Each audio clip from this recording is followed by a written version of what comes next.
Perkenalkan, kami dari kelompok 5. Di sini kami akan menjelaskan tentang Control Forage Company atau CFC. Anggota dari kelompok 5 ada Mbak Rafika Rohimatunisa, NPM 2175559, dan saya sendiri Theophilus Prasetya Purba, NPM 2175566, dan Kak Zaidi Vito, NPM 2075566. Mari kita mulai, dan slide pertama akan dibacakan oleh Kak Zaidi Vito.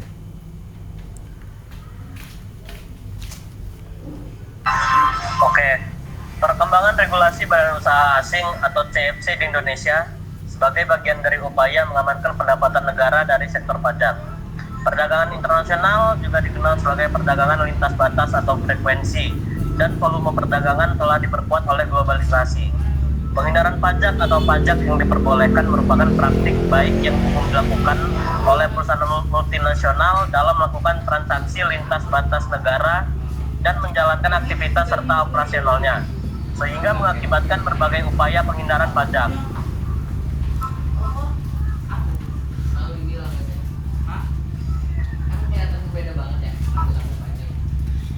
Dan selanjutnya, dari beberapa literatur perpajakan internasional diketahui bahwa terdapat beberapa skema penghindaran pajak yang sering dilakukan oleh perusahaan multinasional, khususnya PT PMA, yaitu 1. Penetapan harga transfer, 2. Eksploitasi surga pajak, 3. Huruf kapital tipis, 4. Kontrak pembelian, dan 5. Perusahaan asing yang dikuasai fund mengutip Turonyi 1998-781 sebagai ilustrasi implementasi praktis. Penghindaran pajak melalui sistem CFC melibatkan penundaan pengakuan pajak dalam negeri atas pendapatan modal dari luar negeri, khususnya dari negara-negara surga pajak.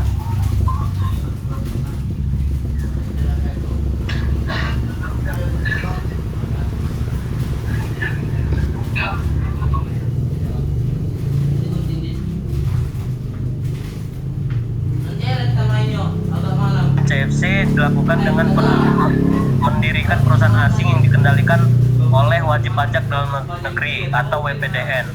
Menurut Arnold 2002-81, terdapat beberapa peluang penghindaran pajak terkait dengan penggunaan CFC.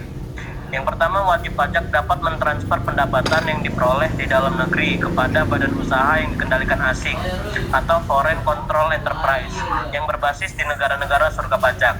Kemudian wajib pajak dapat mendirikan anak perusahaan di negara bebas pajak untuk mengembangkan sumber penghasilan di luar negeri atau menerima dividen atau pembagian lain dari anak perusahaan di luar negeri.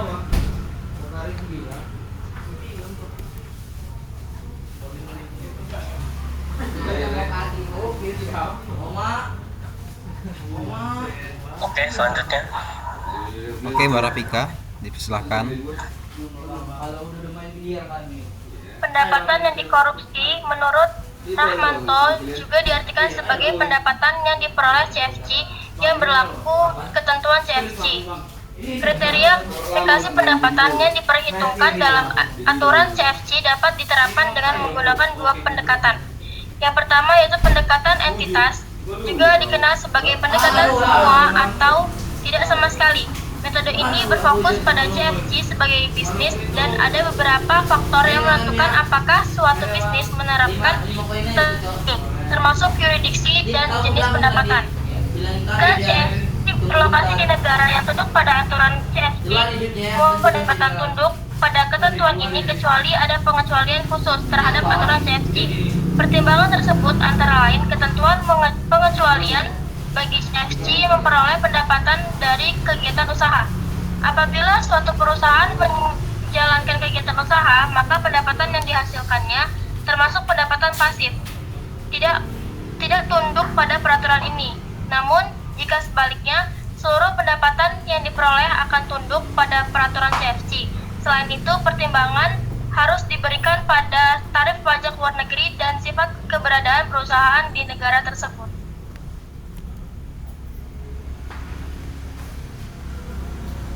Yang kedua yaitu ada pendekatan transition, yaitu metode ini berfokus pada pendapatan dan menganalisis pendapatan yang dihasilkan perusahaan untuk menentukan apakah pendapatan tersebut dapat diatribusikan kepada pemegang saham. Pendapatan ini mencakup keuntungan modal pasif dan pendapatan dari bisnis yang mendasarinya. yurisdiksi di mana CFC bermarkas tidak relevan. Oke, badan hukum asing adalah badan hukum yang didirikan oleh wajib pajak dalam negeri dan wajib pajak tersebut mempunyai kepentingan pengendali pada badan hukum tersebut. Penghindaran pajak melalui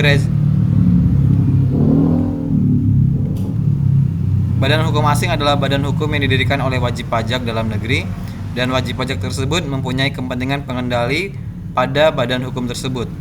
Penghindaran pajak melalui rezim pengendalian korporasi asing atau CFC merupakan upaya WPDN untuk meminimalkan pajak yang dibayarkan atas investasinya di luar negeri dengan menahan keuntungannya yang seharusnya dibagikan kepada pemegang saham.